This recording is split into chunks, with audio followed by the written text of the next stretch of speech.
मैं आज आपको दो कहानी सुनाने आया हूँ। ये कहानी सुनकर आप फिर आपका एक भी दिन वेस्ट नहीं कर पाओगे, ये मुझे भरोसा है। एक बार एक राजा ने भिखारी पे प्रसन्न होकर उसे चंदन का जंगल दान में दे दिया। वो भिखारी अज्ञानी था, तो उसे क्या प्राप्ति हुई है वो उसे पता ही नहीं था।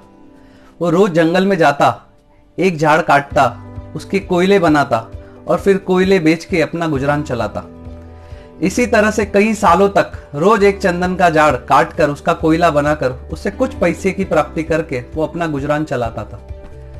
जब वो आखिरी पेड़ बाकी रहा, उस दिन बारिश था, तो वो कोयला नहीं बना पाया और वो चंदन, भीगे हुए चंदन को लेकर बाजार में जाकर बैठ गया। उसने सोचा अभी आखिरी पेड़ है, जो पैसा मिले वो ले ले और कल से कुछ और करेंगे। वहां से एक बनिए की नजर वो लकड़ी पे पड़ी। उसने पूछा कैसे दिया? वो भिखारी अज्ञानी था, उसने बोला इसका क्या, अभी जो देना हो दे दो। तब वो बनिए ने बोला कि ये चंदन है, एक पेड़ की कीमत आज 25 लाख से ज्यादा है, तो मांगे वो मैं आपको दे सकता हूँ। भिखारी को बहुत आश्चर्य हुआ और रोते रोते उसने कहा मेरे पास तो ऐसा पूरा जंगल था, मैं रोज वो झाड़ को काटता, वो 25 लाख के झाड़ में से 50-100 रुपए के कोयले बनाता, उसे बेच के अपना गुजरान चलाता।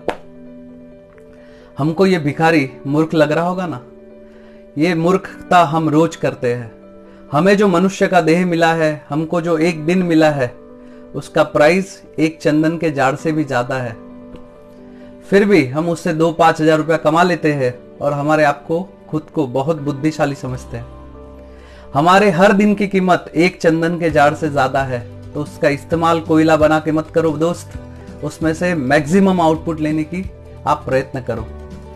सेकंड कहानी, जो सोचता है कि उसके पास कम समय है वो ज्यादा काम कर सकता है। एक बार 2-4 युवान वो साधु के पास बैठे थे। साधु ने पूछा कि आप कितने सालों के लिए, कितने दिनों के लिए या कितने महीनों के लिए भारत आए हो? तब एक युवान ने कहा कि मैं यहाँ पे सिर्फ 3 महीने के लिए आया हूँ।